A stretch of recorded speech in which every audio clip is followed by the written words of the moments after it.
Hello guys, welcome back to the channel. In today's video, I'm gonna show you how you can change the background of your video using InShot application.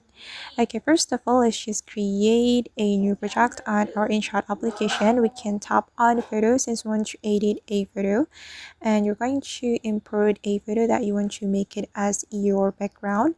I'm going to make this photo as my background, so click on the photo and we're going to add sticker. Tap on sticker.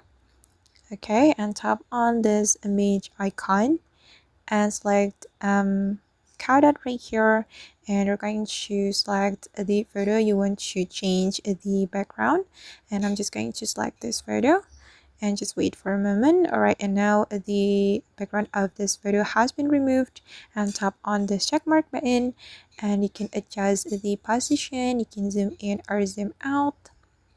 You can keep adjusting until you're satisfied. Okay, as you can see that the background of this photo has been changed.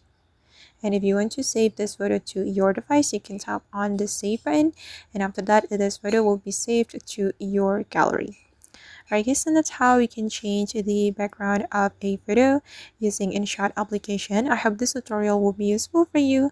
Thank you so much for watching and see you on the next video.